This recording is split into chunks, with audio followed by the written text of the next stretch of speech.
Hey everyone, I'm Cecil Laird. I'm in Fuego here. And this is your horror show news with booze, motherfuckers!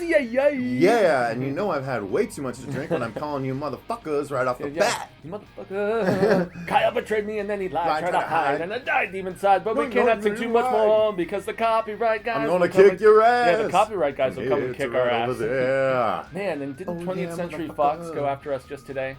Terrible. Three. Alien Review 1, Alien Review 3, and Alien vs. Predator Review. Now, they didn't go after the retro reviews that we did, right? They haven't gone over... No. Resurrection and all the others that we did? Not Resurrection and not Alien 2, but they went... We did 5 Alien reviews and they went after 3 of them. I know. It's just a matter of time before we get hit for Aliens and Alien Resurrection as well. So yeah, guys, before we jump into the news, as we grow, we're realizing as a channel that we got some haters from the studios. The studios are scouring through our library and deciding to hit us with stuff. But actually, this is a good point to mention since we're right up front. I'm going to go ahead and bring up what I wanted to bring up. Take a sip of my burn. Guys, what do you want us to do? Yes, this is the question.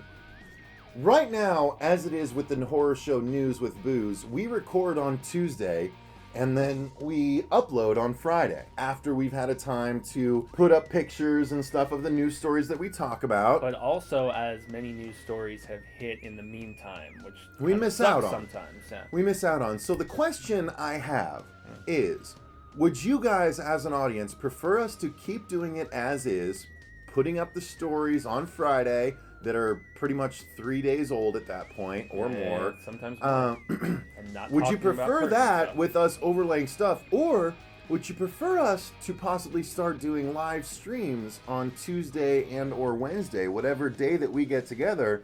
We live stream the news. Dude, I was even thinking, now that you bring it up, since I didn't know he was going to ask this question, what about Saturday when we're already getting together for a live thing?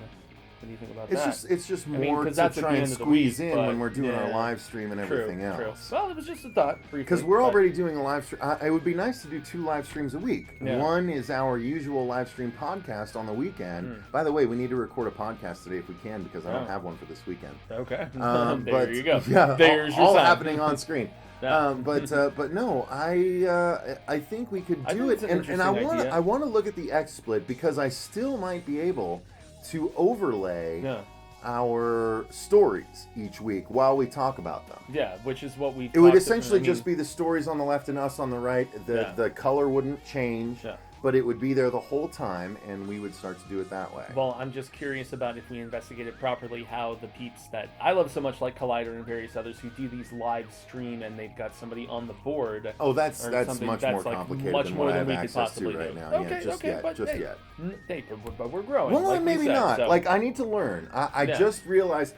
Basically, you guys, after 2 years, I finally have access to a webcam again because my computer's recognizing them. So now we can start to do this stuff. But it's neither here nor there. Let's focus on the news. That's what everyone's here for. So, Fuego, what's the first story? Let's get to it. The first story is basically the aftermath of the Dark Tower debacle, is what I am going to call it, because of the fact that they prophesized themselves into this number. Yeah, they did. Which you saw me tweeting about it, right? I did. It's the most amusingly ironic thing ever that on a $60 million budget, the Dark Tower movie, which you can see our review and our spoiler review and our driving to the movie and our fan review from Rubber Soul about the movie as well. Shout out to Rob. I'm glad you guys enjoyed his review. I actually think he has less dislikes on his than we have on ours. I think so too. Yeah, which is really ironic and awesome. Shout out to Rob. We love you, man. But so the Dark Tower movie underperformed massively on a $60 million budget. It only did $19 million, which is really ironic. That number 19 for the Dark Tower series and for Stephen King in general is huge. 1919 is the security code. Ooh. Yeah, exactly. If only that movie had paid more attention to actually crafting a logical script that made sense. And characters that I gave a shit about? Yeah. Then, as opposed to Easter eggs, maybe it would have been better. However, they are still saying, even with the poor performance at the box office, that the TV series is still happening, which is a shining light for me because of the fact that I'm hoping that they can get it right there. And that's where it should have been all along, in my estimation, is doing kind of a Game of Thrones type thing on whatever outlet they can find. But Yeah, that's what everybody's saying. But the big announcement is that they announced right before the film came out this weekend that Glenn Mazzara, who was the showrunner on the very first couple seasons of The Walking Dead, I think when Frank Darabont was still around. Exactly, they were working on it together, and he's also done Damien. That he was actually announced formally as the showrunner for this Dark Tower series that is in pre-production right now. Honestly, that's not a vote of confidence for me. Really? How so? Because the first season of The Walking Dead was dog shit. I completely disagree. 100%. I did not like it. I thought the first season was all set up. The second season was drawn out. Did you like the second season better than the first season? No, I like the second season worse. I did not like either of the first 2 seasons of The Walking Dead very much. I do feel like the show hit its stride in 3 and 4. And yes. you know that I have notoriously said that I think those are the 2 best seasons of the show. 100%. Yeah, as much as I know you love Negan, I love seasons 3 and 4 the best of The Walking Dead. Those are my 2 personal favorites. But, I mean, I love the stuff that he did with Darabont, and the fact that he's a big Stephen King fan and that he is brought on, and the fact that this is not going to cover the Man in Black stuff, at least like in the way that you saw it in the movie. This is presumably, as they said in various press releases, going to cover what we saw in the Marvel comic books that I know you had an appreciation for. You know, it's going to cover the stuff in Wizard and Glass, and it's going to cover the stuff in the Gunslinger flashback stuff, and it's also going to cover a little bit from 4.5 and from Little Sisters. But basically, Roland, Idris Elba's character, as a child, and when he was first getting his guns and when he was first being trained and stuff. So we're talking massive prequel status. We would actually not see anything whatsoever in New York or in our world, because all of the stuff in Midworld, in that flashback stuff and in the prequel business in the books, there's no like jumping through portals or anything like that. It's basically laying the framework for this universe, which is one thing that a lot of people I talked to were like, what the hell was going on in this movie? They didn't explain enough to me. I wanted to know more about the gunslingers. I wanted to know more about the motivation of this character and that character and whatever, and they didn't do it. All the stuff they should have put in the fucking movie. Yeah, exactly. And so the problem is that there's still no like guarantee this series is going to happen. There is not a network lined up or a streaming service or anything like that. So if my gut was gonna tell me, if my heart, if I was gonna like remember the face of my father, I would actually say that in all of his wisdom, son, this isn't gonna happen. You know, my dad's the eternal pessimist, unfortunately, and if I was to jump on that, I would say that this series is not gonna happen. But if it does, I will be overjoyed. Rob and I were just tweeting about this today, so hopefully we still get to see it, but no guarantees. But on to the next story. On to the next one. And that is the fact that the It director, by the name of Andres Muschietti. That's what I was thinking. I was like, I wanted to make sure I didn't say, because he actually has been calling himself Andy Muschietti. Yeah. But that's what he's listed on IMDb, so whatever, dude. Andres Muschietti. He apparently, after It, which is coming out very soon.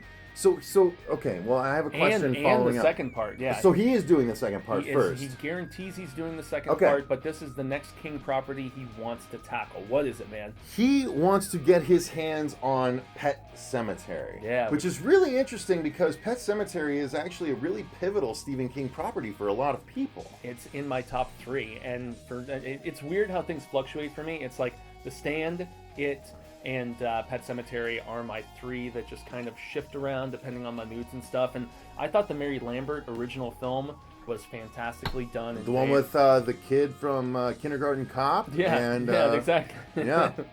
Boys have penis, girls have vagina. Yeah. I played with mommy, now I want to play with you. Yeah. That was like History on that Road, which was the guy who played Herman Munster, if I remember right. Fred Gwynn? Yeah. Wow, okay. Yeah. All right. Yep. Totally. But I thought that was actually very well done. Tasha Yar, or whatever the hell that actress's name is, from Star Trek The Next Generation. She was great as the wife. I thought the guy who played Creed was good. So the original was pretty awesome in my opinion, but they've been trying to remake it for a number of years. Guillermo del Toro was originally attached to it in 2015. There was somebody else at another point whose name is lesser in the importance factor, but I'm all for this guy also jumping on another big-time King property. Unlike The Dark Tower, people are really, really stoked about it. Mm-hmm. So, yeah, like insanely stoked about it. Well, Dark Tower was very divisive. And poorly marketed, and they hid it from critics. But it is doing so well. The trailer, I mean, the 3 trailer reactions we've done for the It movie have are 3 of our top 5 episodes of all time. Like, it's crazy. So people are really wanting to watch this movie. As am I. So, yeah. So I have faith that Pet Sematary could be good, especially if Andres is in charge, or Andy is in charge. But I don't know. I just don't... The actual content of Pet Sematary has never been as interesting as it is for it, to me. Oh man, you got to read the book. The book is, and I know that's a cliche for everybody to say, reading the book, since it's all like internal dialogue with this guy, he's basically rationalizing the insane shit that you see him do in the movie to himself.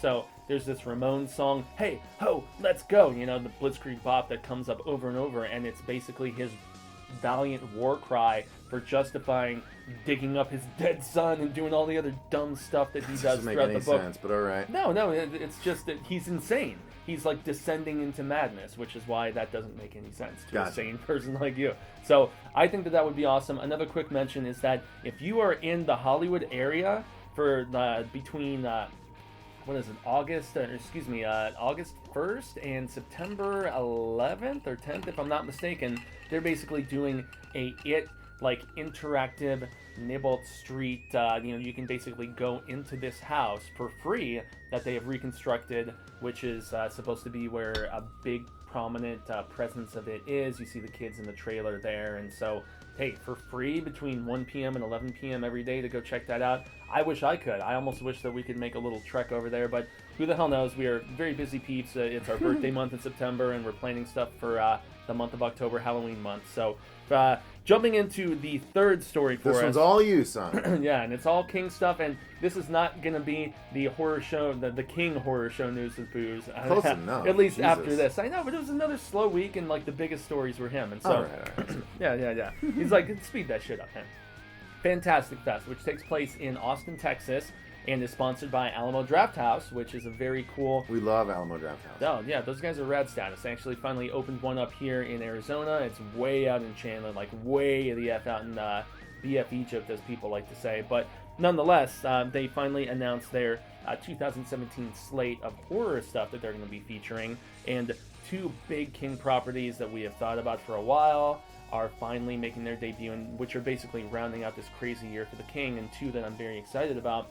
1922, which stars Thomas Jane and is going to be exclusively on Netflix, and then another Netflix exclusive, which is Gerald's Game, which is a Mike Flanagan movie that people basically thought was unfilmable, and Flanagan has done so much awesome stuff, from Absentia that I know you covered in the first season here on the show. Oculus. I loved Hush. I know Marsha Parker did. Great, yep. Yeah, and so both of those are going to be making their world premiere, along with S. Craig Zahler, the guy who did Bone Tomahawk, which is one of my favorite horror films of 2015, if I'm not mistaken. Yep. Man, Susie really wrote us about that when we saw that initially. So there's tons of cool stuff which is going to be at this, and I mean, I'm stoked about 1922 and Gerald's Game, so that is good stuff to see. If you want to be there, we wish we could be. Austin, Texas, September 21st through 28th, and then there's also apparently going to be some satellite showings in San Francisco, Denver, and one other location that is eluding me in the notes. So yes, we are very close to seeing 2 more King adaptations coming later this year. Yeah, so if you guys are on board for that, then get excited. I don't particularly care about either one, but I'm giving you completely honest reaction. And Gerald's Game seems interesting. 1922 though is about this guy in it's basically here we go. Dude, it's like Depression America, and they're in the middle of nowhere on this farm, and the wife is like a total crazy bitch, and the husband convinces his son to help him kill the mother. Don't care. Yeah. Okay. All right. Well, there you go, guys. I'll vouch for it. Anyway. The next story, you guys, is all about Friday the 13th. Because the video game came out about a month and a half, 2 months ago at this point. It's doing very well. It got like 1.8 million almost views. 2 million units almost 2 sold million units already, sold. And that's in this sort of still working out the kinks stage in the game's lifespan, and they're still adding new content constantly from what I was reading in this story. Yep, very much so, and apparently the story mode is going to be coming soon, but what basically this new story is going to be really quick, and that's the fact that there's going to be actually a physical release of the game coming very soon. Up until now, it's only been a downloadable title only. So you've only been able to go through your Xbox or through your PlayStation, whatever you decide, Steam, whatever you decided to do to get the game, you had to go through those. But now there's going to be a physical copy you can go to GameStop and pick up and trade back if you want to eventually. But yeah, so that's exciting for those of us that are big home release, people that like to have the games on their shelves. I would personally. I like physical content though. I'd like something I can put on a shelf that's cute. I didn't want to wait 6 months to do it though. Yeah, I know. I can understand that. But this is going to be out on PlayStation 4, Xbox One, and PC, and then there's going to be exclusive content too. There is going to be this bloody Jason skin variant that you can put on. There's also a bunch of free counselor clothing pack stuff, so you can change the clothing of the peeps, and then the single-player mode is guaranteed, as the developers said, to debut on this home release. Yeah, so that's big time. I'm excited to play the single-player mode because I'm just not good at multiplayer games, and I'm not the biggest fan Friday the 13th has been no different. So I'm excited to play through the story mode of that. Honestly, I've seen the Let's Play. So October 13th, which is Friday, October 13th is when this is coming out, and drop $40, man, and you can have a physical copy of this game. So. Pretty cute. Mark it on your calendars. Fuego, what's next? Yeah, sucker. So the next thing is a property that I had zero personal knowledge about, but apparently about 3-4 years ago, James Wan did a comic book called Malignant, and this comic book was about this guy who has a terminal, brain cancer type thing going on, and then lo and behold, he finds out that it's actually an alien parasite in his brain that is granting him some sort of spiritual otherworldly powers, and that allows him to tune into the fact, almost like the They Live sunglasses, that there is a crazy bit of evil army beneath many members of society, and he's going to go and combat this stuff. And this girl from Stranger Things Season 2 named Rebecca Thomas has been tapped to actually adapt and direct this. It's going to be a feature film according to Variety. Anything James Wan does, I'm curious about, and the fact that he did a comic book and it was so under the radar for me. Boom Studios, limited run. You can get it on Amazon right now, but there's barely even any reviews or people talking about it. So it was so under the radar. Nobody knows about this, but they're trying to bring it to the masses. Curious concept though, right? I am interested in it. Yeah. Anything James Wan's name is attached to, I'm very much interested in. I don't know about this Rebecca Thomas and what she's deciding to do or why, but if James Wan is involved and he had something to do with the creation of the property that I'm about to be on top of, then I am all about it. I'm super excited about it. I have nothing but faith in Mr. Wan right now. Yeah, amen. The creepy puppet. Follow him on Twitter. Absolutely. But I guess this girl has only done episodes of Season 2 of Stranger Things, so she's one of 2 other people besides the last name Duffer that have directed episodes of Stranger Things. So jump into the last story. I'm going to throw the baton to my homie over here. Well, and that's the fact that we got a little bit more news out of Bruce Campbell himself, who, Groovy Bruce, of course, Ash from Ash vs. Evil Dead, gave a little bit of an update regarding the 3rd season of the show, which in the past was always beginning in October time. Yep. And then it would go and end before the end of the year. But apparently this new season, the 3rd season, isn't going to actually hit our hot little hands until sometime in early 2018. Yeah, not a reassuring update. He was like, we're still waiting to hear from stars. And when he's talking to Red Carpet Crash and he's even talking like he's not in the loop, and they finished filming this in June, it's that is really disconcerting, man. Yeah, I know. And yet, I know the show never did gangster ratings or anything like that, and the speculation is that there's fear that with Stranger Things moving to October, The Walking Dead premiering in October, it's going to get lost in the shuffle, man. And I think maybe that's a wise move. Right. They're probably right. I mean, pick and choose your battles, man. If you need to go spring 2018, as shitty as that is for fans of the show, I didn't like the 2nd season as much as the 1st season, but the Ashy Slashy and some of the other things were really good, man. But yeah, nonetheless, if you have to move it, you have to move it. I understand, but what do you think, man? I don't Proper tactics?